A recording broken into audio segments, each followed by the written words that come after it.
termasuk untuk yang di bagian kalau nanti ada ya pilihannya apakah kita mau langsung habis register PMI-nya terus nanti langsung melakukan certification. Nah, kok iya waktu itu ternyata ada ini nih, ada informasi yang di ya ini ya di PMI Indonesia chapter-nya bahwa oh ada nih study group yang akan dilakukan di bulan Februari dan itu sifatnya waktu itu online ya teman-teman. Nah, ya udah akhirnya aku langsung ini ya cek sebenarnya apa nih prerequisite untuk kita bisa join ke study group-nya. Nah, ternyata dari study group-nya memang saat itu syaratnya adalah oke, ada dua hal penting tuh syaratnya ya. Dari yang pertama adalah ya itu member untuk PMI-nya, termasuk member dari PMI Indonesia chapter-nya. Terus waktu itu juga di yang nomor dua tuh harus udah ada capture eligibility.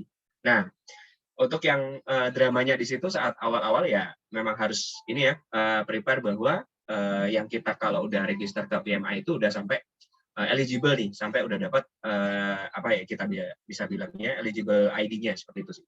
Karena saat itu tim panitia sampai ya minta dia ada di capture screen-nya gitu kan. Nah, tapi ya singkat cerita gitu kan. Terus karena memang ya sekitar Desember sampai Februari lah itu siap-siapin kayak gimana nya untuk yang supaya bisa eligible. Terus akhirnya ya timeline awalnya ya start belajarnya adalah memang pas benar-benar ini nih pas studi grup di 19 untuk PMI Indonesia chapter. Nah, saat itu studi grupnya dari tanggal 19 Februari sampai 11 Juni, teman-teman. Nah, itu ini apa ya ibaratnya saat studi grup itu benar-benar karena dari catatannya itu memang PMBOK ya.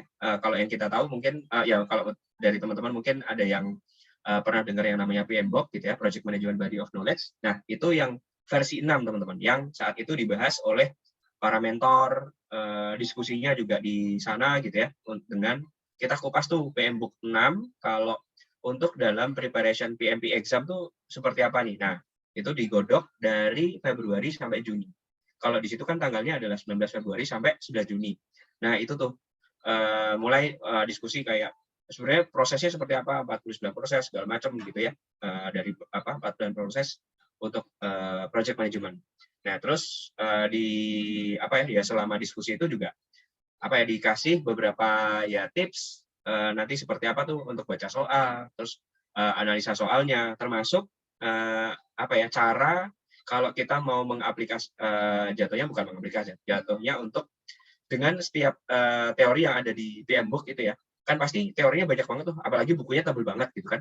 Nah, itu kalau untuk mau diterapkan, kayak mungkin kita punya menjalankan satu project gitu ya. Nah, ketika mau menerapkan, nah itu seperti apa tuh supaya bisa merasakan kayak atau mengalami juga gitu ya, menggunakan PMBOK 6 ini untuk ngejalanin project kita di masing-masing. Saat itu pembahasannya juga ada yang seperti itu teman-teman. Jadi otomatis kalau kita udah mengalami gitu ya dari setiap diskusi itu ya otomatis kita juga jadi lebih nggak goyang gitu kalau dari konsep project manajemennya.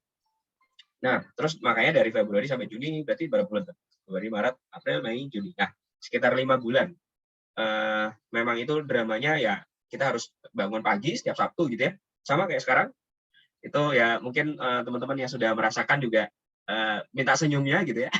Karena kita saat itu bangun ya jam 9, kita harus menghadapi para mentor yang langsung ini nih diskusinya udah langsung ditanya gimana kemarin untuk pembahasan yang kemarin katakanlah untuk scope management. Nah, kemarin pembahasan untuk schedule management seperti apa. Nah, itu mulai tuh digali. Terus kita yang tadinya ngantuk pun ya Sabtu-Sabtu kan hari-hari mager gitu ya, hari mager sedunia bisa jadi ya. Nah, itu kita di challenge tuh habis nanti kalau scope-nya ini gimana? Terus nanti output-nya ini seperti apa? Nah, itu. Jadi banyak proses-proses yang saat itu dibahas di yang namanya study group itu sih, teman-teman. Nah, oke. Nah, di dalam study group itu sendiri, sampai di akhir sesi untuk di study group-nya, kalau di sini kan ada tanggal 11 Juni, teman-teman. Nah, di 11 Juni itu kita ibaratnya kita kayak membuat satu baseline lah. Satu baseline di mana setiap dari diskusi dari misal tadi soal scope, soal schedule, soal risk, soal integration management gitu ya. Bahkan ada resource juga dan segala macam komponen dan knowledge area untuk di PMBOK-nya kita lakukan ibaratnya apa ya, trial gitu ya, difasilitasin oleh teman-teman mentor untuk dari studi grupnya bahwa dari list soalnya gitu ya, aku lupa sekitar 100-an ya, pokoknya 100 ada 100 sampai 180-an itu untuk soal yang sifatnya trial nih. Oke. Ya mungkin memang dari beberapa parameter tuh menggali banyak ini ya, banyak source soal juga dari bisa dari Prepcast atau bisa dari beberapa web portal gitu ya. Nah, memang saat itu dilakukan tuh baseline scoring dari 180 itu kita udah sampai mana nih. Nah, ternyata ya saya ada dramanya gitu. Nanti untuk skornya saya coba share di setelah slide ini. Nah, cuma dari skor itu ya kita dianggap oke, rada pede lah mungkin. Nah, sampai akhirnya di step yang kedua nih, dari bulan Juni sampai bulan Juli, berdasarkan baseline skor saya yang waktu itu ya sekitar 60-an lah. Ya rada PD-nya itu ya udahlah. At least mungkin kalau mau lanjut put exam belum pede nih untuk yang ketika di bulan Juni gitu ya. Nah, akhirnya setelah bulan Juni ini ya di week ketiga terus sampai di sekitar awal Juli gitu ya. Dari week ketiga Juni sampai awal Juli itu ya yang dieksplor akhirnya buku saat itu yang ada mentor yang sempat share saat itu yang direkomendasikan kan emang bukunya ya itu PMBOK-nya itu yang versi yang kita bisa download di bmi.org kalau kita jadi member. Terus kemudian ada Agile Practice Guide sama saat itu yang dipakai adalah Joseph Philip buku. Nah, cuman itu kan as additional buku gitu. Cuma yang memang utama adalah yang PM Book-nya. Saat itu sih mentor share-nya seperti itu gitu, teman-teman. Nah, yaudah akhirnya yang di poin yang ini explore book-nya by yang paper juga yang saya beli tuh untuk yang dari odaily.com. Terus melakukan Prepcast ini ya. Jadi saat itu aku juga sign up untuk Prepcast-nya. Jadi makanya di Prepcast-nya bisa melakukan trial sampai 3 kali. Terus sampai dari Prepcast 3 kali ini oke, udah cukup settle nih feeling-nya gitu, emosinya. Ya udah. Akhirnya pertanggal 10 Juli itu udah put date tuh. Udahlah. 10 Juli langsung buka BMI.org, put date di tanggal 22 Agustus nih 2022. Ternyata kok ya ini ya setelah put date itu ya udah lanjut lanjut prepare sendiri gitu ya. Trials-nya akhirnya sekarang pakai mobile apps karena ya beberapa kesibukan akhirnya cuma nggak bisa akses laptop gitu ya. Jadi akhirnya pakai mobile apps. Terus setelah udah sampai di ini ya 16 Agustus kok ya ada drama teman-teman. Di mana saat itu ada informasi dari tempat examnya bahwa butuh di reschedule nih karena saat itu tempatnya emang lagi full oleh ini ya, oleh beberapa ya ada komunitas lain gitu ya yang memang melakukan ujian exam. Terus ya udah akhirnya terus ditanyain sama yang dari ininya gitu ya tempat examnya bahwa butuh di reschedule nih Pak. Ya udah akhirnya reschedule-nya baru bisa di tanggal 9 September gitu ya yang available. Ya udah akhirnya di tanggal itu terus ya sempat galau nih. Wah, ini udah siap-siap supaya nanti dari Juli sampai Agustus sudah ready nih. Tapi ternyata ya ini lagi gitu ya. Dikasih kesempatan buat belajar lagi ya udah. Akhirnya lanjut untuk trial di mobile apps-nya dan ya sebelum final day-nya gitu ya. Final day yang seperti yang di depan nih.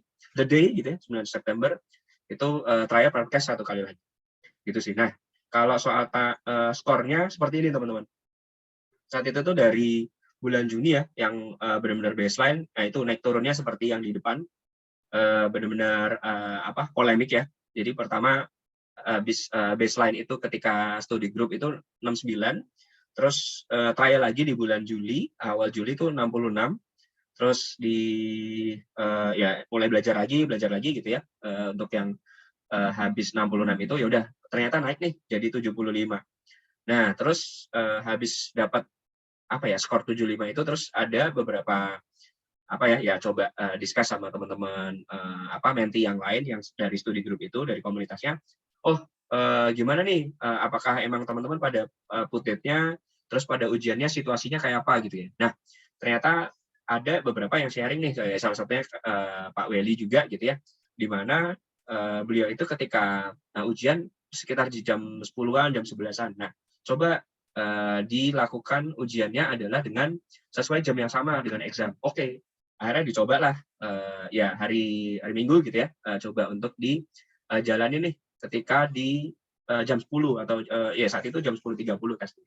Nah, dari tes 10.30 itu ternyata impact banget nih, yang tadinya bisa tes malam hari gitu ya sampai dapat angka skor 75, dan ternyata pas trial di pagi kok ada sedikit distract ya, ada laparnya, terus ada apa namanya nggak fokusnya gitu ya. Jadi makanya jadi turun tuh di 68. Terus ya udah makanya di sini jedanya rada lama teman-teman, karena ini cukup cukup down juga saat itu, karena dari 75 terus jadi 68 lagi, jadi kayak ini sebenarnya bisa nggak sih kayak gitu ya. Nah terus ya udah akhirnya sampai memutuskan 21 Agustus ini namanya ya, karena anggapannya ketika 22 itu bisa melakukan exam, tapi ya karena udah di reschedule, jadi ya udah sekalian aja lah. Katakanlah kalau udah 21 itu bisa dipakai nggak ilmunya gitu untuk jawab exam. Akhirnya dia sampai di skor 87. Nah, ya karena udah reschedule, ya udah deh. Terus akhirnya kalau dari teman-teman dari Pak Wawan, dari teman-teman studi group juga share bahwa ya udah coba lanjut lagi aja gitu ya cara trial exam. Terus ya udah dari akhirnya tes lagi dari 78, 82 sampai 79 ya. Inilah average-nya. Ya dengan average 75 ini akhirnya mencoba memberanikan diri saat itu, memang ya udah mantepin buat di tanggal 11 Septembernya. Itu sih teman-teman. Ini untuk trial score-nya. Nah, ini ya sekilas. Nah, saat itu ya yang namanya project ada resource-nya gitu ya, teman-teman. Kalau waktu itu 4 resource pentingnya, ya tentunya kita bisa lihat yang paling kiri, teman-teman. Ini budgetnya dulu. Jadi emang saat itu prepare budget, udah planning-kan bahwa emang budgetnya tuh buat yang ambil examnya, terus buat member PMI-nya, sama kalau kemarin tuh ada member PMI Indonesia kayak ada tambahan beberapa gitu sih. Tapi ya itu memang yang saat itu resource dan ya budget yang memang saat itu disiapkan. Nah, terus kemudian kalau dari sisi apps ya, karena tadi ya ada yang kita perlu melakukan trials, otomatis saat itu yang dilakukan memang pakai yang namanya Prepcast. Nanti teman-teman bisa googling juga untuk yang Prepcast ini seperti apa. Nah, terus kalau untuk 2 mobile apps yang di bawah ini gitu ya, ada namanya PMP Test dan ada namanya PMP Handbook. Nah, 2 aplikasi ini sih teman-teman yang kalau ya setiap makan siang, setiap mau naik kereta gitu ya, karena saya harus ke tempat customer, nah itu by kereta, nah itu yang dibuka ya cuma 2 ini teman-teman, PMP Handbook sama PMP Test, karena di 2 aplikasi ini cukup memberi gambaran ya, cukup memberi ilustrasi bahwa ini kalau project management itu prosesnya seperti apa. Nah, 2 aplikasi ini yang cukup ngebantu sih saat itu. Nah, terus kemudian kalau dari buku ya saat itu 3 buku ini yang dibahas, termasuk yang saya coba memang baca-baca ya sesuai dengan pembahasan yang saat itu dilakukan sama studi grupnya. Terus ya udah dari PMBOK 6, EJA Practice Guide, ini sesuai yang digambarnya di depan ilustrasinya. Terus kalau saat itu bukunya juga pakai bukunya Pak Joseph Philip. Itu sih untuk yang dari ininya yang aku coba gunakan untuk bisa ngegali nih sebenarnya nanti pemahamannya seperti apa sih untuk dari persiapan PMP exam ini. Terus ya toolsnya yang jelas bolpen gitu ya sama color pencil, karena di situ ada pembahasan dengan teman-teman mentor dan teman-teman menti juga bahwa butuh ini nih dilakukan pembuatan storyline, pembuatan nanti knowledge area ini terhubungnya dengan integrasinya yang mana gitu sih. Nah itu makanya ada bolpen dan ada pensil warnanya teman-teman. Jadi kayak saat itu model belajarnya rada konvensional kalau dari saya kemarin. Jadi harus kalau warna merah itu berarti nanti integration, kalau pensil warna yang pakai warna biru itu berarti nanti ini adalah untuk yang di scope. Terus kalau warna hijau ini di bagian schedule. Nah, seperti itu sih. Saat itu untuk yang aku coba terapkan, teman-teman. Nah, terus kemudian kalau dari lesson learn-nya itu aku ambil ada 5 poin. Jadi untuk yang poin yang pertama itu feeling-nya nih. Jadi feeling-nya itu memang saat itu exam question-nya berkaitan dengan agile, berkaitan dengan prediktif dan hybrid. Nah, untuk versi lengkap apa sih agile, apa sih prediktif dan hybrid, nanti kita bisa coba apa ya, kalau teman-teman ada yang mau singgung di bagian chat itu nanti boleh. Nah, terus kemudian poin yang kedua lesson learn atau ya retrospektif gitu ya untuk agile apa versionnya gitu. Exam content outline itu sangat mandatori teman-teman. Nah, karena untuk yang dari PMP exam ini kalau di websitenya PMI itu ada yang tentang ini loh, untuk dari examnya PMP untuk yang sekarang sejak tahun kesekian gitu ya, itu memang sudah menggunakan ECHO. Kalau nggak salah 2021 ya untuk yang versi ECHO-nya. Nah, terus kemudian untuk yang ketiga, ini secara time management teman-teman. Karena berdasarkan diskusi di studi grup itu juga teman-teman, itu para mentor, para menti juga kasih clue-nya adalah kita perlu disiplin nih dalam menjawab soal. Nah, karena ketika dengan soal di PMP exam itu yang nanti 180 dan dikerjakan dalam waktu 230 menit, kita harus disiplin sendiri nih. Kita menjawab soalnya dalam part 1 ini ada kita butuh berapa menit. Kita mau kasih toleransi waktu berapa menit. Katakanlah part 1 harus kita jawab dalam 80 menit. Nah, seperti itu sih. Jadi memang disiplin dalam manage waktu kita menjawab soal, dan waktu kita belajar pun itu juga saat itu menurut aku juga ngefek sih teman-teman. Terus kemudian yang keempat itu PM proses. PM proses karena di sini tulisannya kan emang aku share-nya bahwa equipping ourselves with 49 processes gitu ya, makes us more stable. Nah, karena dari 49 proses yang kita bahas dengan teman-teman mentor, teman-teman menti itu memang benar-benar membantu kita untuk apa ya, menghadapi persoalan gitu ya, menghadapi tantangan yang ada di soal-soal exam saat itu. Karena diputar-putar misalnya ada scoop yang seperti ABC gitu ya, tapi ternyata dari scoop yang dikerjakan itu kok ya yang B ada impediment, ada blocker. Jadi sampai kita sampai kita harus rebaseline nih, sampai kita harus di reschedule. Nah, apakah kita mau proses CR atau kita mau proses langsung ke stakeholder atau kita butuh root cause analysis dulu. Nah, hal seperti itu yang saat itu yang memang dibahas, dan juga ternyata konsep seperti itu juga muncul teman-teman untuk ketika di PMP examnya gitu. Nah, cuman makanya kan untuk yang pembahasan di ini ya PM proses itu benar-benar untuk membekali kita apa sih untuk yang project management proses ini gitu. Nah, terus sampai yang nomor 5 trials gitu. Nah, untuk trials ini untuk yang bisa melakukan trials dengan mobile apps cukup membantu karena apa ya, sebelum masuk ke web versionnya di Prepcast gitu kan, otomatis ya mempersiapkan dirinya ya dengan apa apa ya ibaratnya lebih mudahnya dengan mobile apps-nya, seperti itu sih teman-teman. Jadi ini 5 hal yang saat itu jadi apa ya, lesson learn kita bisa bilang, atau kalau yang konsep agile-nya ini kalau di retrospektif ini 5 hal ini yang didapat bahwa kalau aku tadi yang dengan timeline yang seperti itu memang bisa achieve untuk di PMP per 9 September kemarin. Itu sih teman-teman.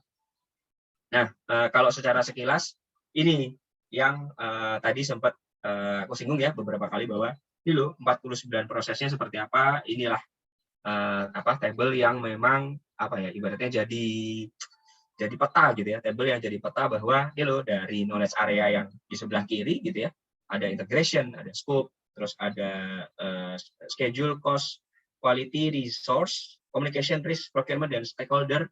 Ini ketika di mapping ke 49 proses itu seperti apa. Nah, ini nih dari ya apa namanya ya kita develop ada namanya project charter, terus segala macam, terus nanti informasinya kita gunakan untuk bisa kontrol scope dan kontrol schedule-nya. Nah, ini sih saat itu yang memang benar-benar jadi jadi pembekalan, jadi bekal untuk diri kita gitu ya, ketika mau melakukan exam. Saat itu sih situasinya seperti itu yang aku hadapin gitu teman-teman. Nah, ya gitu sih. Terus untuk yang dari referensinya saat itu memang dari URL yang di depan saat itu juga dari teman-teman mentor kita juga share bahwa ini loh untuk yang informasi detailnya sebelum kita sebelum kita melakukan exam juga perlu baca nih informasi-informasi yang ada di link ada di sini gitu, karena ada beberapa PDF atau ya beberapa file dan yang isinya juga rules gitu ya, bahwa ini loh kalau PMP seperti ini, terus perlu maintain lalalilenya seperti apa supaya tetap sertifikasinya tetap aktif gitu ya. Nah, ini sih teman-teman yang jadi referensi yang sudah di-share oleh teman-teman mentor juga gitu ya dalam studi group itu untuk kita bisa maintain dari PMP certification kita. Gitu sih.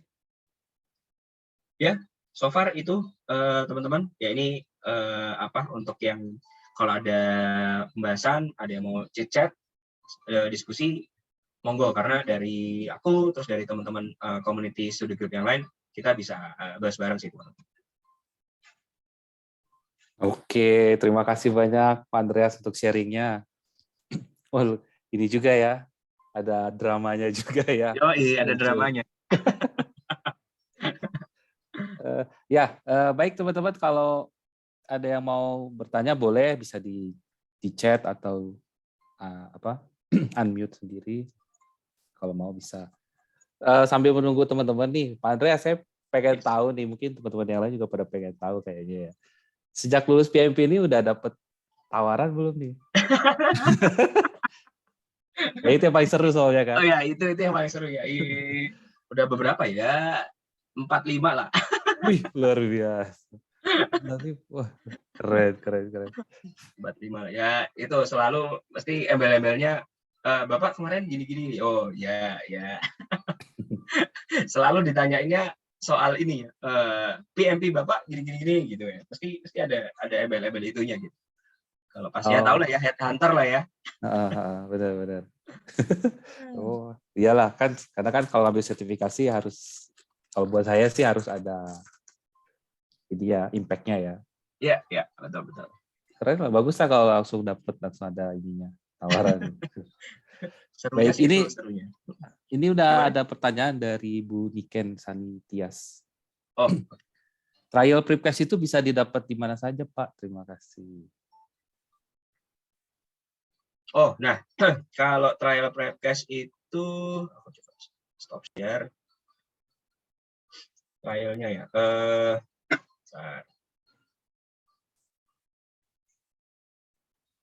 Share deh. Prepcast itu dari.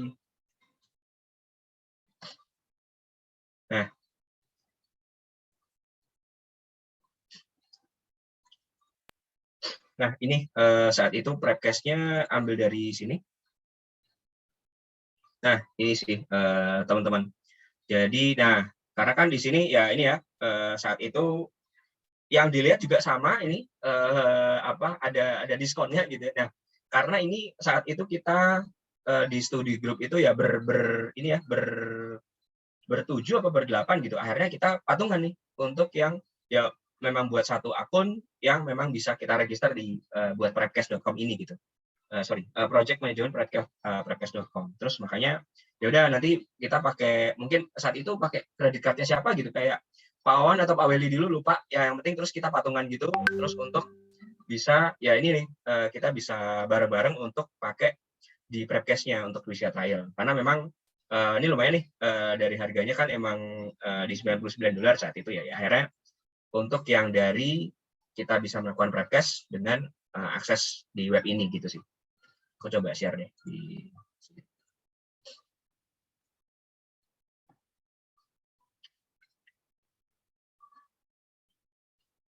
Nah, gini sih, tadi Bu apa? Aku panggilnya Sis saja ya. Tadi Sis Niken ya. Oke. Jadi ini ya, untuk yang dari prepcast saat itu kita modelnya seperti yang aku share. Jadi karena memang harganya kan $99 nih ya, terus karena kita udah ini ya, kemarin kita diskusi ya, sharingnya sama Menti itu, ini udah exempt juga berapa dolar gitu ya, terus PMI Indonesia chapternya juga, terus ada PMI.org-nya. Yuk kita gimana caranya nih biar ya kolaborasi gitu ya patungan lah istilahnya, gotong royong kalau versi Indonesianya, untuk yuk kita bisa pakai prepcast bareng-bareng nih. Jadi nanti mungkin satu akun bisa dipakai barengan ya, tentunya ini ya kita janjian waktu itu sih.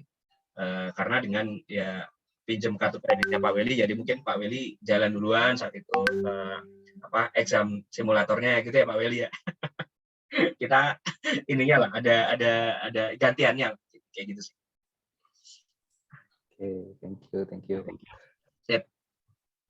Terus dari pertanyaan dari Pak Andre Togu. Halo, soal budget juga tolong di-share biar bisa kita siapin juga, misal mau ambil. Oh, budget. Ada naik budget juga ternyata. Kemarin itu seperti ini sih. Nah, saat itu ngitung budgetnya pakai yang di sini juga. Oh iya, sorry. Aku harus login dulu.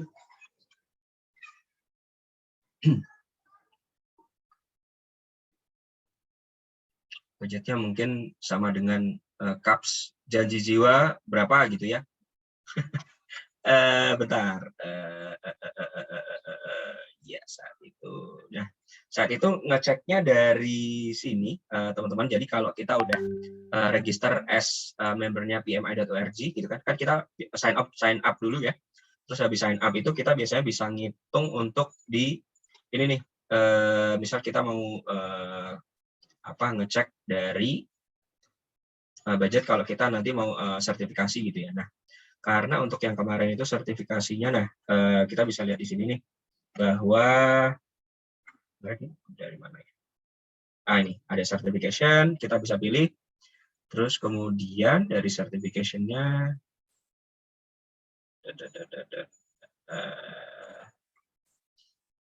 sekitar berapa dolar ya kemarin ya? Pak Welly ingat ya? Aku kok ada ini. Ya, ngitungnya pokoknya dari sini gitu sih. Ya, jadi kalau untuk non-member itu $555. Kalau untuk PMI member itu 405. Tapi biaya PMI membership aja 100 kalau nggak salah, terus untuk PMI Indonesia 20. Jadi totalnya itu di 525 kalau kita ikut PMI membership, masih lebih murah sih sedikit.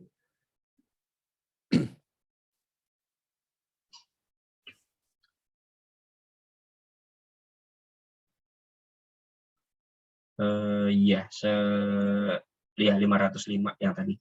Karena tadi informasi yang disampaikan Pak Welly juga itu ada di linknya ini teman-teman yang tadi ada di source. Aku coba Zoom chat ya. Karena nanti dari sini teman-teman bisa dapat informasi yang namanya tadi ya PMP exam content outline, terus certification yang rate-nya tadi ada berapa. Tapi ya itu tadi perhitungannya dari 505 ditambah 100-an ya, berarti bisa 650-an dolar gitu kali ya. Kalau yang non-member ya. Kalau untuk non-member 555. Oh, 555. Ya. Kalau untuk PMI member 405. Nanti saya cek deh ya. Dan nanti selain itu biasanya ada, kalau mau yang training dulu buat yang ngejar 35 kontak PDU itu 35 hour kontak PDU itu biasanya ada yang ngambil di Udemy. Udemy itu bisa ada kalau lagi promo itu sekitar 10 sampai 15 dolar. Jadi ya lumayan lah 200 ribuan bisa tuh untuk yang syarat 35 jam. Tapi kalau kadang ada juga yang maunya prefer training di tempat sendiri, bisa di lokal gitu ya, pakai lembaga training bisa juga. Cuma saya belum tahu tuh kalau lembaga training harganya berapa, saya belum tahu. Oke ya. Dan nanti saya share di chat deh. Udemy terhitung? Iya terhitung, Pak. Oke.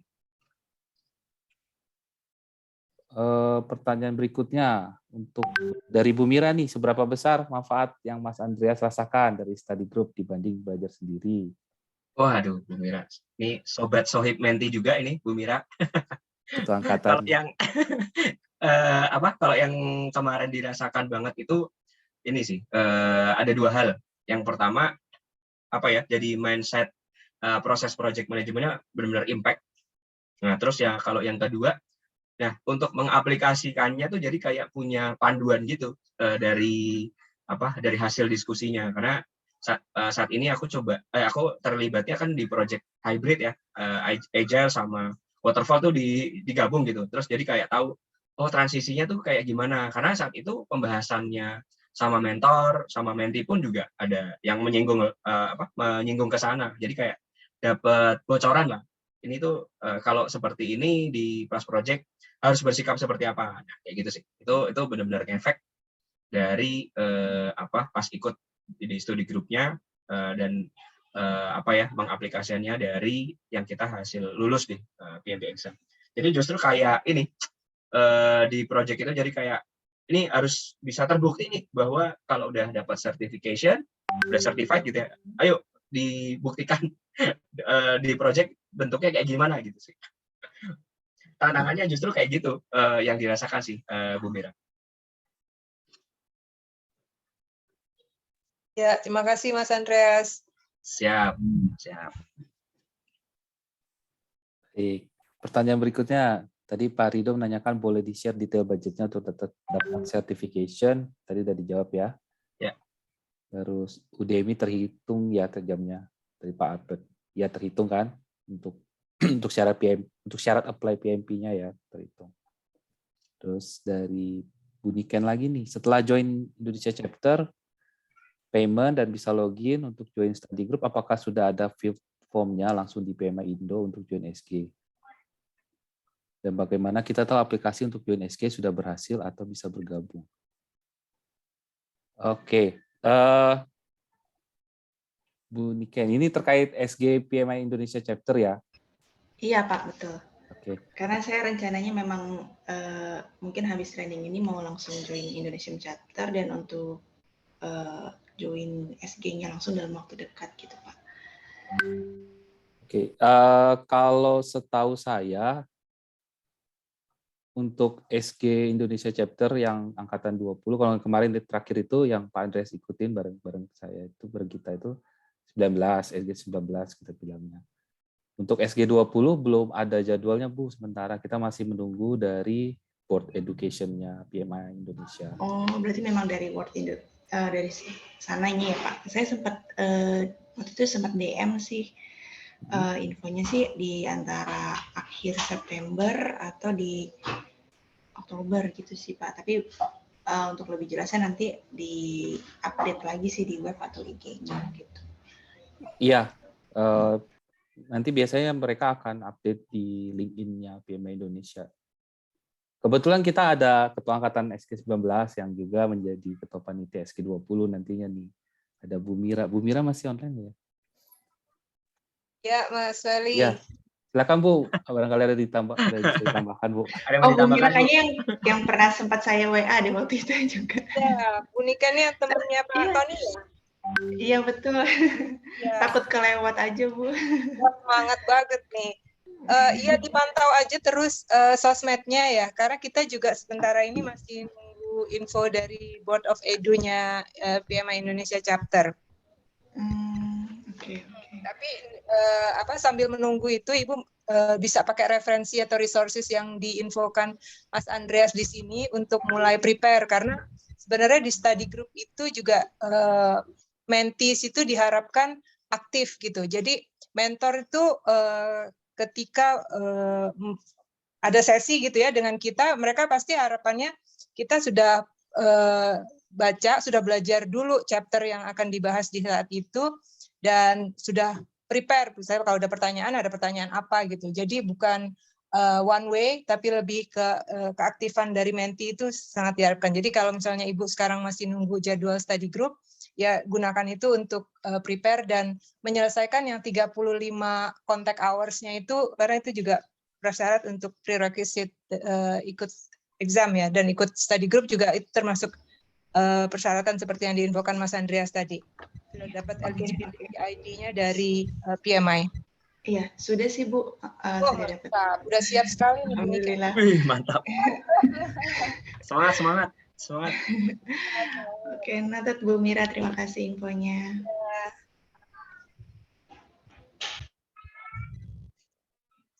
Sebenarnya ini Mas Weli juga nanti juga wakil angkatan. Beliau ini sangat aktif juga di sosmed.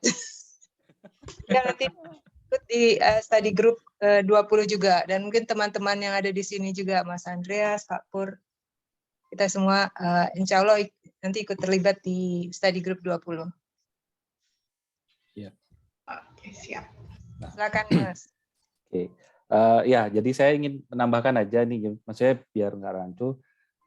Jadi study group yang by PMI Indonesia itu gratis, tapi syaratnya harus jadi member PMI Indonesia.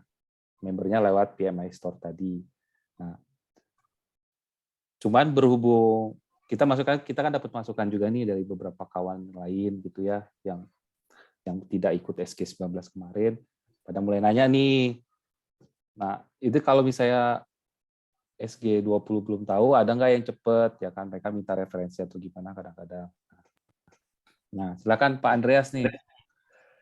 Kalau seandainya teman-teman ada yang mau nanya nih tentang study group, tapi yang di luar PMI Indonesia yang mungkin jadwalnya bisa lebih cepat, itu seperti apa nih? Nah, ya, jadi saat ini kan karena ini ya modelnya berarti kayak sebenarnya gini sih teman-teman. Kalau yang dari dua poin yang tadi aku coba share bahwa ya oke, memang yang saat itu preparation-nya dari sisi exam untuk di PMI-nya gitu ya. Nah, cuman saat itu karena kita poin keduanya adalah supaya kita coba gimana caranya biar kalau diskusinya biar aktif gitu ya untuk di study group, makanya memang kita kalau yang untuk di yang community untuk di One Edu Indonesia ini yang memang jadi jadi satu wadah kalau kita mau gali bareng-bareng nih untuk dari kita bedah nih dari sisi soal-soalnya seperti itu sih, termasuk dari sisi kalau proses untuk project manajemennya. Nah, karena kalau untuk dari ibaratnya study group yang kita bisa bilangnya untuk yang di study group untuk di One Edu Indonesia ini memang untuk kita coba gali lagi nih sebenarnya kalau dari yang outline yang tadi gitu ya, kan tadi kita share nih untuk dari share reference-nya. Nah, itu pembedahannya adalah dari sana gitu, karena dari certification yang dari tadi ya untuk yang dari PMP itu kan sejak Januari 2021 tuh pakai yang namanya exam content outline. Aku coba share lagi yang tadi. Untuk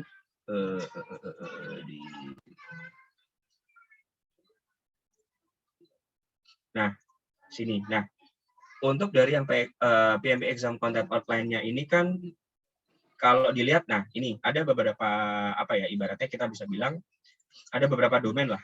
Nah, ini contohnya seperti ini. Ada beberapa domain di exam content outline. Nah, untuk di yang tadi memang yang study group yang memang belum di tahapnya untuk di PMI.org-nya, untuk di study group-nya di One Edu Indonesia-nya ini, memang kita juga ngebahas ini juga sih, teman-teman. Jadi dari sisi people, dari sisi proses, sama business environment, ini kita akan gali gitu ya, terus nanti hubungannya dengan yang predictive, agile, atau hybrid approach, itu akan seperti apa. Nah, saat itu memang yang kita coba persiapkan adalah di bagian seperti ini. Itu sih, teman-teman, Pak Weli. Gitu.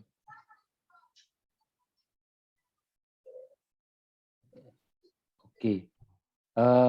Pertanyaan dari Pak Albert. Ada batas jumlah peserta SG? Kalau untuk SG yang PMI Indonesia, nggak ada sih, setahu saya nggak ada batasan. Kayak kemarin aja itu ada 40 sekian orang di awalnya, nanti dibagi menjadi 5 grup, sekitar 10 per grup ya.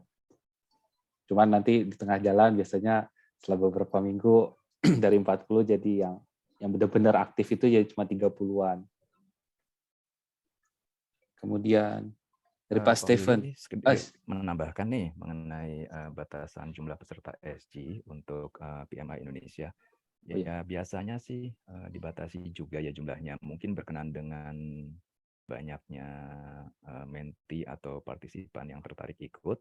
Sedangkan di PMI Indonesia kan kita punya mentor-mentor yang volunteer ya, yang akan mendeliver SG-nya. Jadi biasanya sih ada pembatasan kuota gitu untuk study group PMI Indonesia. Jadi kalau teman-teman berminat untuk join ke study groupnya PMI Indonesia, ya diharapkan untuk pantau terus tuh websitenya seperti yang di-mention oleh Bu Mira. Karena biasanya mendekati closing date-nya untuk mulai study group di tahun depan, biasanya sudah mulai penuh tuh kuotanya begitu. Secara formal memang tidak dibatasi kuotanya, cuma in practice biasanya sih ada pembatasan juga begitu.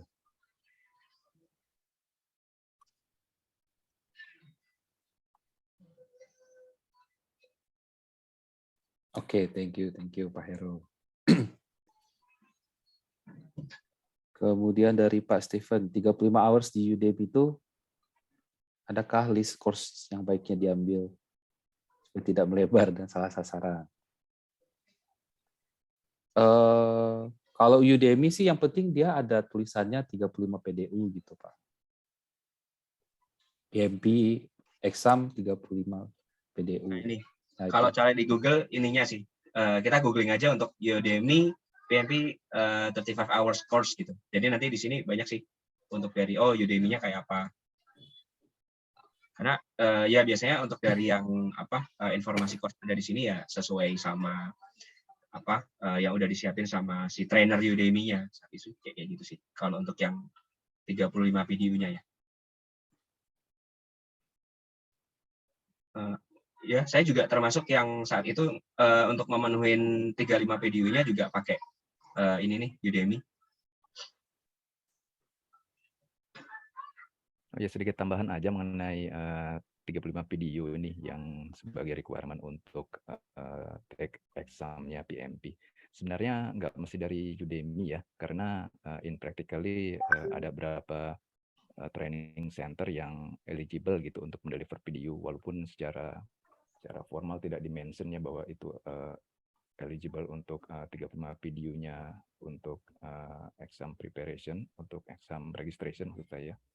Seperti di case saya memasukkan training-training yang pernah saya ikutin waktu saya masih di kantor yang sebelumnya gitu, dan itu ternyata eligible juga gitu, equal dengan 35 video, walaupun itu di-deliver oleh training center yang ada di kantor saya begitu. Jadi sepertinya jadi justifikasi juga di internal PMI untuk memastikan bahwa program training yang kita ambil itu eligible dengan 35 hour video untuk registrasi. Seperti itu.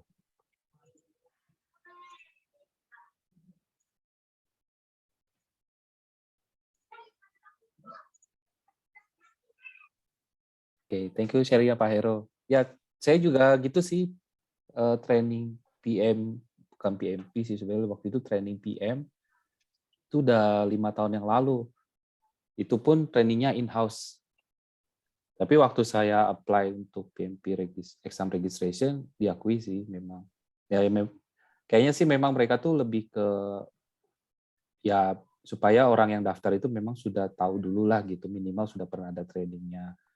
Terus selain training, makanya disyaratkan pernah experience-nya ada gitu. Karena kan lumayan juga ya biayanya kalau misalnya fail, mesti bayar lagi gitu untuk biaya renewal. Apa sih saya tuh kayak ikut exam ulangnya gitu. Remedialnya.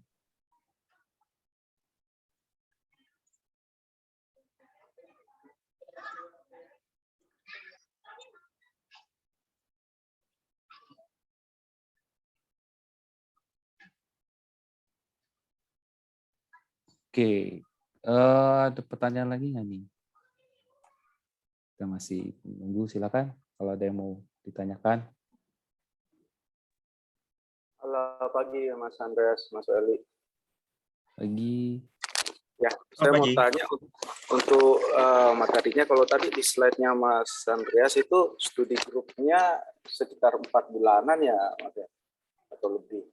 Nah, yang nanti 1 Oktober ini 8 sesi atau 8 minggu. Nah, betulnya materi yang di cover itu akan lebih sedikit atau kurang lebih sama ya? Oke, pertanyaan menarik. Aku coba share yang tadi ya. Yang tadi aku coba. Nah ini, kelihatankah teman-teman? Ya, ya oke. Nah kalau tadi kan emang ini ya dari sisi ketika kita start 1 Oktober gitu ya. Nah itu adalah yang memang kita akan melakukan pembahasannya seperti yang di depan ini, teman-teman. Pak Lazarus ya tadi ya, sorry. untuk yang sempat tanya. Nah, Iya, betul.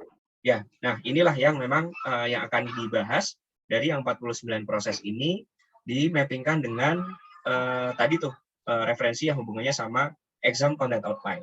Jadi memang tidak ada tidak ada perbedaan sih untuk yang dari sisi yang ini ya, sekitar dari bulan Februari sampai Juni. Cuman saat ini kan karena kalau yang di depan ini kan karena memang dari Februari sampai Juninya adalah termasuk ya ada kepotong ini juga kepotong Lebaran juga saat itu. Jadi memang ada tanggal-tanggal tertentu yang memang kita sempat libur sekitar 2 mingguan sih. Jadi memang kelihatannya lebih panjang.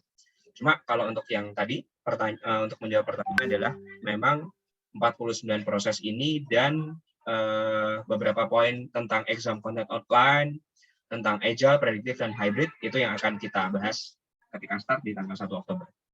Itu. Oke, thank you. Ya, sama-sama.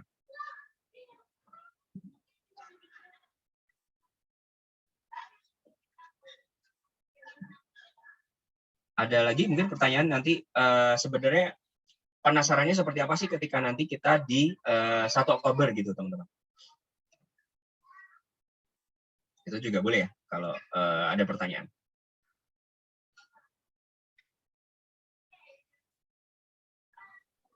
Saya penasarannya malah kenapa harus dari Februari sampai September sih? Oh, oke. Wah, menarik. Ini ya timeline yang saya punya ini ya. Betul.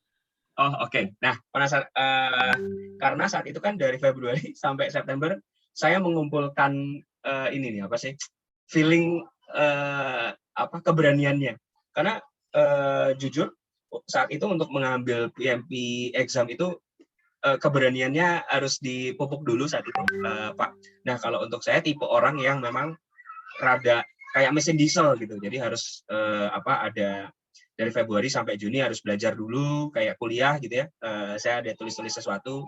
Terus baru dari Juni sampai Agustus saya coba trial dari hasil belajar kemarin tuh kayak apa. Oh, tuh nanti setiap 2 minggu dicek lagi. Oh, oke enggak dari hasil yang saya trial gitu sih. Terus akhirnya ya dapatlah di 9 September ini, Pak, seperti itu. Ini memang ini ya subjektif kalau untuk yang timeline seperti ini tuh subjektif. Tapi kalau memang let's say setelah nanti ya dari 1 Oktober sampai nanti ada beberapa sesi yang nanti dengan One Edu Indonesia-nya bahwa sudah dirasa sudah matang gitu ya, sudah ready, sudah berani, langsung bisa put date untuk kalau memang sudah ibaratnya saya udah trial prepcast nilai trennya udah 80 terus gitu ya untuk yang seperti ini. Nah, seperti yang di depan kan ada ya fluktuatifnya gitu karena memang ada harus mengumpulkan keberanian dulu nih saat itu Pak untuk bisa sampai di bulan September bisa get certification-nya seperti itu. Jadi ada prosesnya saat itu sih. Ya, dan dinikmati. Satu lagi, kalau trial prepcast-nya itu wajib ya? Trial prepcast tidak wajib untuk yang ini ya, untuk yang kondisi sekarang. Cuman saat itu sih saran dari para mentor pas diskusi sama menti disarankan, direkomendasikan juga kalau untuk yang prepcast itu kan ini ya ada kaitannya sama soal yang bisa jadi mirip dengan yang akan dilakukan exam sesungguhnya gitu ya, karena memang banyak nih komen-komen yang dari mentor-mentor sebelumnya. Nah, jadi memang saat itu direkomendasikan, cuma ya kalau memang memilih untuk yang lain feel free aja, seperti itu sih. Mantap, congrats Andre. Terima kasih.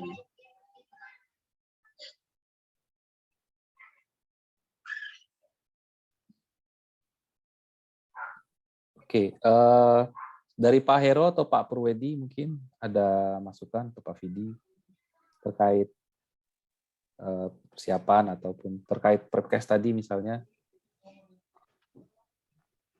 Baik, boleh saya sedikit tambahkan ya, Mas Ya, Andreas? silakan Pak Wowo. Silakan. Tadi ada pertanyaan mengenai bedanya antara SG PMI Indonesian Chapter dengan yang akan dilaksanakan di 1 Oktober nanti. pada intinya memang materi yang akan disampaikan tetap kami akan menyampaikan seperti tadi yang sudah di-share oleh Mas Andreas. Itu kami akan menyampaikan materi 10 knowledge area, 49 proses, dan beberapa tips and tricks untuk bisa lulus ujian PMP. Tetapi yang untuk 8 pertemuan nanti kita lebih banyak fokus ke pembahasan soal juga. Jadi materi untuk pembahasan PMBOK-nya tidak sebanyak seperti apa yang ada di SG PMA Indonesian Chapter. Karena kalau di PMA Indonesian Chapter itu ada 13 sesi, itu 13 sesi itu 13 pertemuan dengan pembagian 10 pertemuan itu minimal untuk masing-masing knowledge area. Nah, di sana kan ada 10 knowledge area itu dibagi untuk masing-masing sesi. Sementara untuk training yang 1 Oktober nanti kita hanya 8 sesi, ada beberapa pertemuan penggabungan, misalkan ada quality sama resource, ada communication sama stakeholder dan lain-lain. Jadi kita waktunya tidak sebanyak seperti apa yang ada di SG Indonesian Chapter. Dan nanti akan ada pembagian sesi juga, 1 jam untuk pembahasan materi, 1 jam untuk pembahasan soal. Itu yang saya tambahkan. Kemudian ada tambahan sedikit, tadi mungkin ada yang belum familiar, eligible ID itu apa. Jadi salah satu syarat untuk mengambil ujian PMP setelah daftar di PMI Indonesia, PMI Pusat, itu nanti calon peserta ujian itu diminta untuk mengirimkan CV pengalaman kerja sesuai dengan yang berkaitan dengan proyek. Nanti setelah direview oleh PMI Pusat, kalau memang dianggap memenuhi syarat, nanti akan ada konfirmasi melalui email, silahkan melanjutkan ke proses untuk mendapatkan eligible ID. Nah, untuk mendapatkan eligible ID itu harus membayar di muka untuk ujian.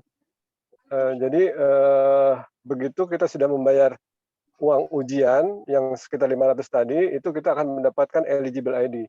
Nah, eligible ID itu menjadi salah satu syarat kalau para calon peserta ini ingin ikut join di studi group Indonesian Chapter. Sementara kalau untuk join di pelatihan yang 1 Oktober nanti, eligible ID tidak menjadi syarat utama. Itu yang bisa saya tambahkan. Terima kasih.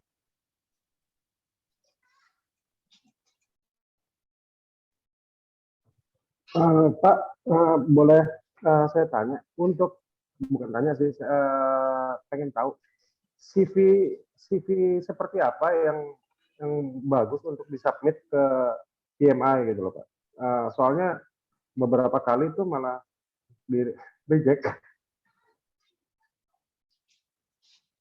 Oke, saya tambahkan. Jadi memang ada positifnya kalau kita bergabung di komunitas seperti ini ya. Jadi bisa sharing apakah melalui sesi bareng-bareng atau melalui sesi pribadi. Bagaimana cara membuat CV supaya prosesnya mulus langsung di-approve. Karena dari beberapa pengalaman teman-teman yang lain ada yang mengalami proses audit. Artinya dari informasi yang disampaikan ke PMI pusat, dari CV yang disampaikan itu mungkin ya pihak sana melihat ini ada sesuatu hal yang perlu di cross check. Jadi istilahnya harus melalui proses audit, tidak langsung lolos. Dan memang itu akan butuh waktu lagi, butuh waktu tambahan untuk merevisi CV-nya. Jadi memang banyak positifnya kalau bergabung di komunitas-komunitas seperti ini. Jadi bisa sharing info, bisa saja melalui Japri ataupun melalui pertemuan bersama seperti ini.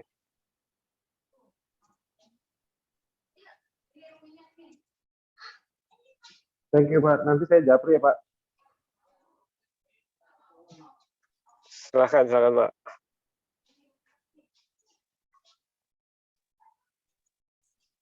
Oke, ini udah mau di akhir sesi. Saya mau coba share screen satu ya. Silakan. Mana ini share-nya? Oh ini deh. Ya, ini. Oke, ya udah bisa ya. Ini pesan sponsor. Jadi untuk sesi sharing PM Talk hari ini didukung oleh OneEdu ya. Jadi OneEdu akan mengadakan study group PMP, tapi yang ini tidak terafiliasi dengan PMI Indonesia. Oke.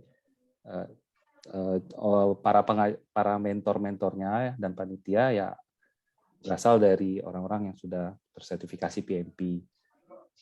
Kita ada belajar juga dari sesi SG yang sebelumnya, terus kita modif lagi gitu ya. Nah, ini akan dimulai di tanggal 1 Oktober, tiap Sabtu jam 9 sampai jam 11. Itu akan ada 8 sesi. Jadi akan ada diskon nih harusnya sampai kemarin. Nah, cuman tadi dari Pak Wawan ada menginfokan harus ditambah sampai hari ini, sampai tengah malam nanti jam 23.59. Bagi yang mau daftar silahkan bisa ke link yang di sini s.id/sgpmpeco 2022. Linknya ada juga di chat tadi oleh Pak Purwedi sudah dilakukan. Jadi tadinya harga normalnya 1 juta, diskon 20% jadi 800.000 untuk 8 sesi. Silakan. Bila ada pertanyaan bisa kontak person di sini atau ke teman-teman yang ada. Oke.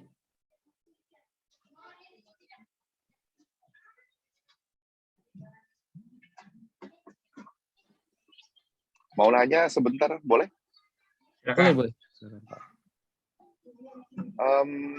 Baiknya kalau untuk sekarang ini, apakah kita sudah bisa mendaftarkan PMI beserta mendapatkan eligible ID-nya? Jadi bersamaan dengan ikut studi group gitu loh, Pak. Jadi enaknya, jadi saya masih belum daftar sih sebenarnya. Jadi agak-agak masih belum, ya nunggu sih sebenarnya.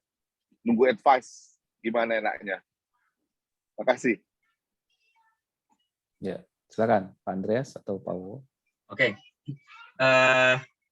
Karena kan maksudnya kalau dari experience saya gitu ya kemarin, kalau untuk yang kita mendapatkan eligible ID kan kita ini ya harus memang ada ya langsung beli di pmi.org-nya itu untuk yang tadi langsung bayar untuk PMP exam, terus tinggal tunggu put exam date-nya aja. Nah, saat itu sih kalau memang dari Pak Aziz memang ada target tersendiri bahwa let's say di Juni nih, let's say di Juni tahun depan itu memang harus ada target dari company yang sekarang join gitu ya, mungkin memang harus Juni adalah wajib ya, berarti memang better memang di tahun ini bisa melengkapi untuk eligibility ID-nya seperti itu sih. Nah, tapi kalau memang masih di tahun depan masih akhir gitu, nah itu kalau untuk yang put eligibility ID-nya mungkin ya masih bisa di awal tahun depan seperti itu sih. Tapi kalau udah sekitar berapa bulan, better sih memang di tahun ini. Saya tambahkan sedikit ya Mas Andreas. Jadi kalau peserta ujian sudah memutuskan akan ujian dan membayar biaya ujian sampai dengan dapat eligible ID, itu eligible ID berlaku selama 1 tahun ke depan. Jadi begitu kita dapat eligible ID, itu kita boleh pilih tanggal ujian selama 1 tahun ke depan semenjak eligible ID itu dikeluarkan oleh PMI pusat. Nah, mengenai kesiapan kapan, bulan kapan, itu terserah dari masing-masing peserta akan put date-nya di tanggal berapa. Yang penting dalam kurun waktu 1 tahun semenjak eligible ID itu keluar. Dan itu masing-masing orang tentunya berbeda. Ada yang 3 bulan atau 4 bulan ke depan setelah studi group langsung put date, atau ada yang masih memerlukan belajar tambahan, sehingga masih mungkin 6 atau 8 bulan ke depan setelah eligible ID baru berani untuk menentukan put date. Itu informasi yang tambahan yang perlu diketahui. Ya. Baik. Saya tambahkan sedikit. Jadi kalau untuk Pak Aziz, prosesnya pertama itu adalah registrasi dulu. Jadi registrasi ya kita tulis CV ulang di webnya PMI. Nah, progres registrasi CV ini gratis, tidak bayar. Jadi registrasi dulu aja. Kalau nggak salah batasannya itu maksimal 1 tahun apa 2 tahun gitu. Kalau udah lewat dari batasan itu kita perlu apply ulang gitu. Nah, jadi proses registrasi atau apply ini gratis. Nanti kurang lebih 1 bulan mereka review oleh PMI. Nanti kalau mereka reviewnya oke, mereka akan mengirimkan email dan status kita CV aplikasi sudah disetujui, kita bisa lanjut ke pembayaran exam. Nah, untuk proses pembayaran exam ini ya kita harus bayar. Setelah kita bayar, nanti kita baru dapat eligibility ID tadi. Nah, jadi 1 tahun itu sejak kita bayar, tapi proses review CV-nya sebelum bayar tadi. Nah, selama 1 tahun, setelah kita udah bayar, udah dapat eligible ID tadi, kita bisa ikut tuh untuk SG PMI Indonesia. Tapi kalau misalnya teman-teman belum mau daftar dulu nih, takut eligibility ID-nya angus 1 tahun, bisa ikut SG swasta seperti yang dibawakan oleh OneEdu ini. Karena kalau yang SG yang OneEdu, yang PMP Eco, ini tidak ada syarat harus jadi member PMI, tidak ada syarat eligible ID juga. Jadi ya pure kayak provider training swasta lah gitu. Oke, silakan. Tambahan lagi sedikit, tadi mungkin ada yang terlewat mengenai video ya. Jadi waktu mengirimkan CV ke PMI pusat itu diminta video 35 videonya sudah punya apa belum, ikut dari institusi mana. Jadi itu perlu diinformasikan ke pihak sana karena itu menjadi salah satu syarat yang harus dimiliki oleh calon peserta.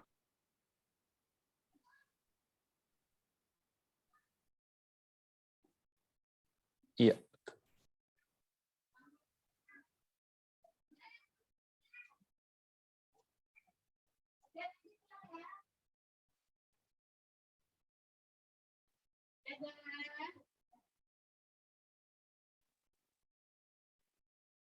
PDU, PDU, nih kayak yang di sini nih.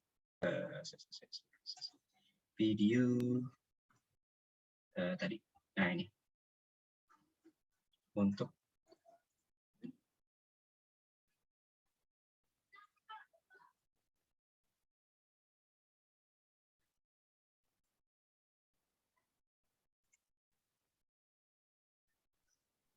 Oh ya, satu lagi boleh tanya? ya. Udah lewat sih, udah lewat jam 10, nggak apa-apa.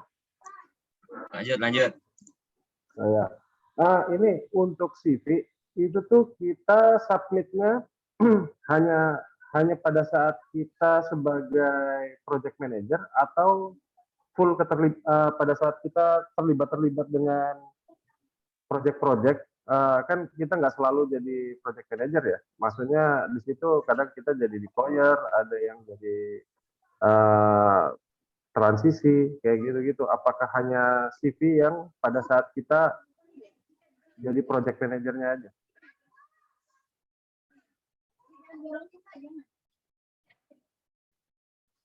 Pak Wowo. Maaf, sebentar. Ya, jadi saya bisa sharing info mengenai proses pengiriman CV. Apa saja yang perlu diceritakan, perlu disampaikan ke PMI pusat. Itu memang yang perlu kita sampaikan utamanya kegiatan-kegiatan proyek yang pernah kita ikuti. Meskipun tidak terlibat langsung sebagai PM dalam proyek itu, kita bisa cantumkan bahwa misalkan gini, pernah mengikuti suatu proyek A, durasinya 6 bulan di institusi mana, berperan role-nya sebagai project member misalkan gitu. Nanti di sana kita jelaskan juga sebagai project member kita terlibat membantu project manager atau terlibat dalam kegiatan project itu melaksanakan apa saja. Tapi akan lebih baik kalau kita coba mencuplik atau mengambil istilah-istilah yang ada di Pembok. Jadi kelihatan bahwa kita sudah pernah tahu lah istilah-istilah yang ada di Pembok. Misalkan kita terlibat dalam proyek itu dalam proses apakah di initiating-nya atau di planning-nya atau di executing-nya. Kita ceritakan bahwa dari 5 proses grup itu kita terlibat di bagian apa.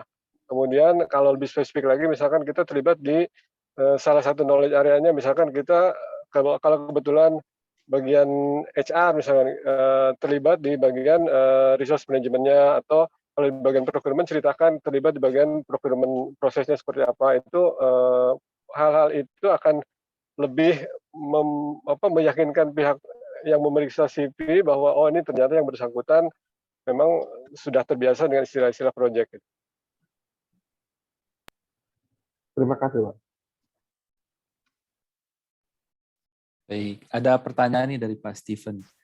Kemungkinan fail banyak nggak kalau sudah ikut SG DLL? Kalau fail exam ulang boleh berapa lama?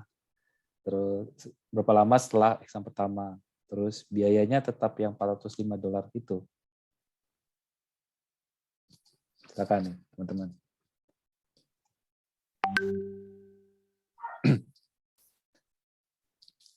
Terus saya bantu jawab yang pertamanya ya.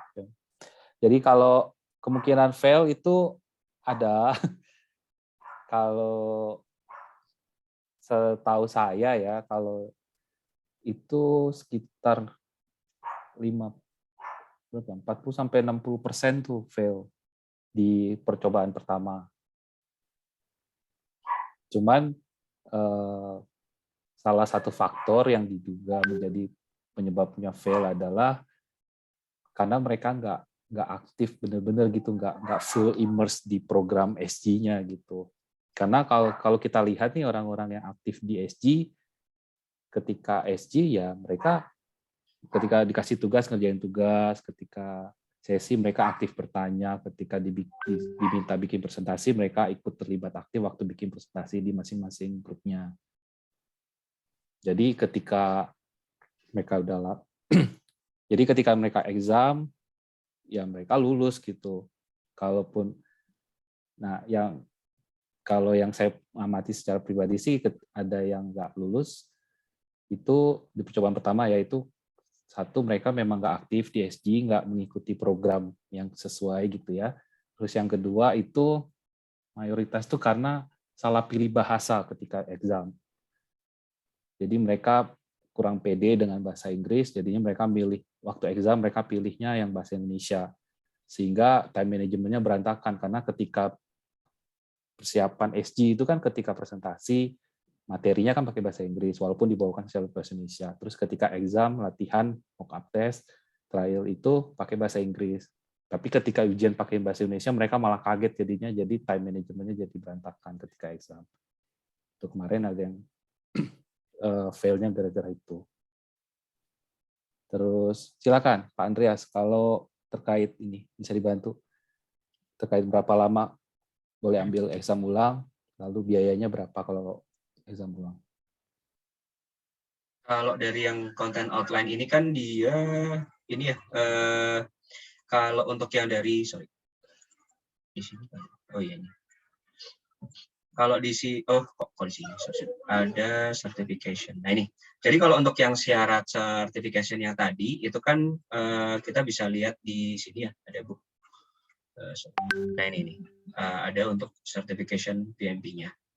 Nah, nantinya kalau yang ketika kita mau lihat syaratnya ya, dari syarat budget untuk syarat fee untuk yang kita ambil exam pertama kali, terus bahkan untuk fee kita cancel ya, kita cancel terus cancel di ininya ya, cancel di pmi.org-nya itu ada juga di sini certification handbook-nya. Nah, karena di sini ada dijelasin bahwa nah ini ada yang namanya untuk yang certification fee kan di di sini sih kalau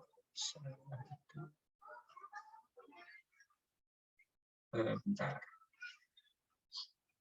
Kemarin di sini ya ada di oh ini nih. Jadi kalau untuk yang certification fee-nya kan tadi memang yang di 405 ya. Terus kalau untuk yang dari mau cancel itu ada ininya lagi nih, namanya re-examination fee, itu pun juga harus dalam ini. Jika memang yang satu examination date itu kita katakanlah dari yang kalau punya saya gitu ya, dari Februari 2022 sampai Februari 2023 untuk yang eligibility date-nya. Nah, berarti memang dalam kurun waktu itu tuh yang memang boleh ngambil. Terus kalau di sini informasinya bahwa nih selama eligibility period kita bisa mengambil examination itu dalam waktu 3 kali. Untuk yang kalau misal sekali nih kita gagal, terus nanti masih ada kesempatan 2 kali lagi untuk kita bisa ngambil PMP exam-nya, gitu sih. Kalau Pak Wowo ada tambahan ya, silakan.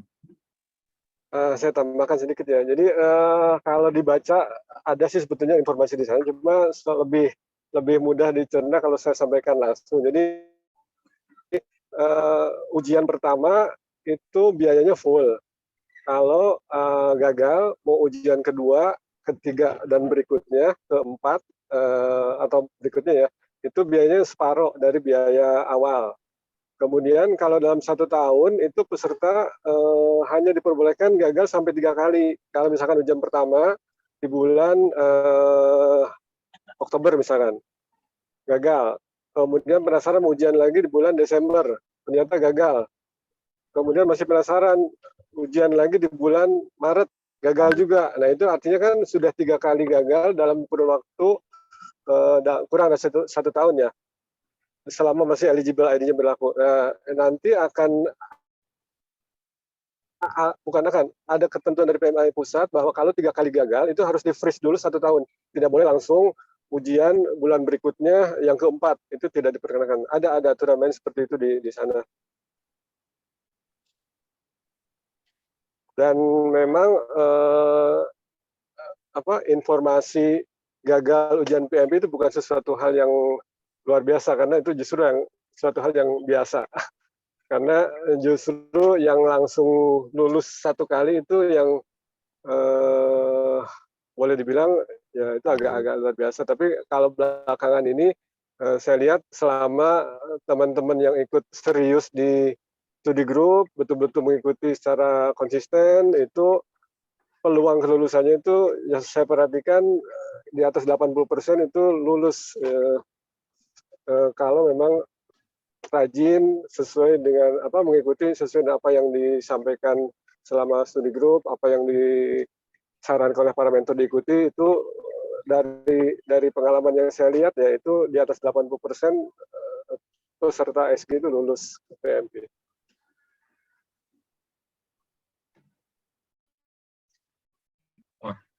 Iya, kalau 1 kali langsung pas, iya betul, Bro Albert. Ya, sekedar menambahkan aja mengenai PMP exam ini. Kalau dari informasi yang kita ketahui bahwa PMP exam ini merupakan salah satu exam yang paling sulit. Certification yang paling sulit dibanding dengan misalnya kita ambil dengan project management exam yang lainnya, certification exam yang lainnya. Jadi betul sekali seperti yang disampaikan oleh rekan-rekan sebelumnya bahwa peluang untuk lulus untuk PMP ini memang perlu effort yang luar biasa, perlu latihan yang betul-betul mantap gitu, pemahaman teori dan konsep yang betul-betul paham, dipelajari dari PM Book terutama dan sumber-sumber yang lainnya. Karena kita tahu PM Book sendiri itu 500 sampai 600 lembar halaman ya yang harus dipahami, terutama dengan 10 knowledge area-nya. Pemahaman di situ lumayan challenging gitu untuk bisa memahami semua konsepnya di PM Book. Jadi dengan ikutan study group sebenarnya memudahkan teman-teman ini yang baru mulai belajar atau sudah belajar PM Book tapi masih banyak yang konsep yang harus dipelajari dan dibenahi. Sebaiknya memang mengikuti study group. Jadi proses belajar kita lebih terarah, lebih teratur, lebih terencana, dan terutama penggunaan soal-soal examnya begitu. Karena di situ merupakan latihan bagaimana kita nanti di exam, di real examnya, kita akan mempelajari bagaimana bentuk soalnya, bagaimana cara menjawabnya, bagaimana cara mengeliminasi jawaban, sehingga memperbesar peluang kita buat memilih jawaban yang tepat. Misalnya dari 4 jawaban A, B, C, D, kita coba untuk mengeliminasi 2 jawaban yang salah, jadi hanya 2 jawaban betul yang perlu kita pertimbangkan. Dan soal-soal seperti itu memang banyak ya di selama PMP exam. Jadi banyak sekali jawaban yang sebenarnya the best. Ada jawaban yang tepat, tapi itu bukan jawaban yang terbaik. Gitu. Jawaban itu tidak salah, tapi bukan jawaban yang terbaik. Jadi memang perlu banyak sekali latihan, dan dengan ikut study group, biasanya kita akan terbiasa dan terlatih untuk memahami soal-soal yang nanti akan tanyakan di real exam PMP-nya. Begitu.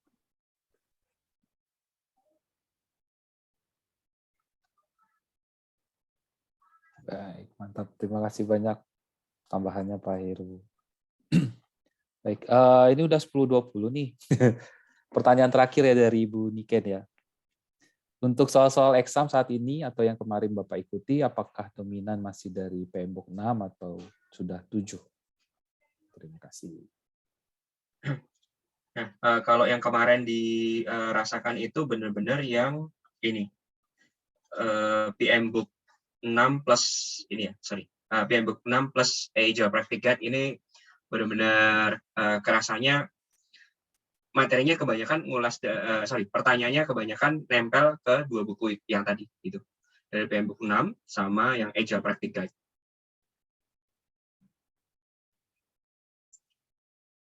Karena saat itu benar-benar kita ini ya kayak pertanyaan tipe-tipe yang ketika Anda sebagai project manager yang sekarang kita lagi di iteration planning, nah itu kan ada konsep agile-nya tuh.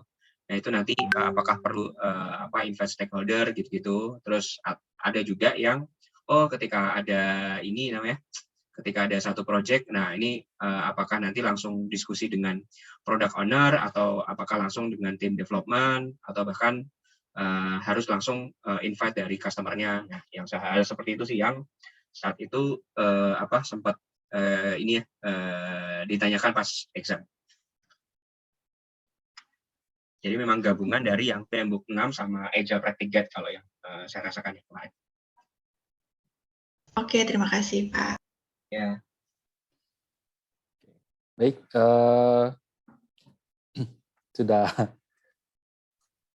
sudah dulu ya berarti ya. Ya, karena ya pasti pertanyaannya ini kan akan banyak. Nah, justru makanya ketika teman-teman bisa join untuk yang study group nanti di tanggal 1 Oktober, itu kita akan bisa bahas lebih banyak lagi teman-teman.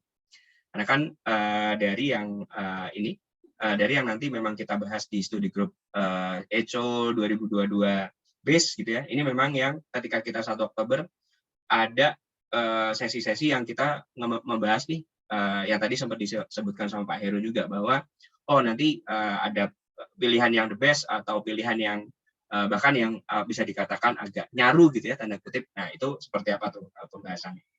Termasuk yang tadi ada konsep agile-nya, ada konsep hybrid, ada konsep prediktifnya. Itu kita juga akan bahas ketika kita start studi grupnya di 1 Oktober. Gitu sih teman-teman. Oke, kita mau tutup berarti Pak Welly untuk di sekarang nih jam udah 10 berapa nih? 23. 10. Ya. Oke. Tadi ada usulan dari Pak Ya. Pur mau sesi foto bersama nih. Menarik. Ya. Kalau boleh minta. Boleh teman-teman. On cam. Mantap. Kalau mau pakai background tadi Pak Purwedi sudah mengirimkan link backgroundnya. Ada yang lagi di jalan. Hati-hati di jalan Pak Stefan. Ya, saya juga lagi di jalan nih, maaf. Ya, siap. Ya. Nanti saya baru sampai di kantor. Mantap Pak Sis. Pak Pur bisa tolong bantu ini Pak screenshotnya Pak. Pak Albert. Ke-mute Pak Pur. Ini kalau di Zoom. Bentar pakai kemeja. Siap. Screenshot Pak Rido, aja Pak. boleh loh ya Pak Rido. Mas Andreas atau Pak Welly ya. Bisa. Ya udah saya aja ya yang screenshot ya. Saya bisa di tim sih. Oke. Siap. Saya screenshot ya. 1, 2, 3. Sip. Oke. Thank you. Oke, terima kasih banyak teman-teman yang sudah join. Ya, selamat hari Sabtu. Have nice weekend ya, teman-teman. Terima kasih banyak. See you tanggal 1 Thank you Mas Andreas, Mas Welly. Terima kasih. Terima kasih. Izin live. Ya, izin live ya, teman-teman. Terima kasih.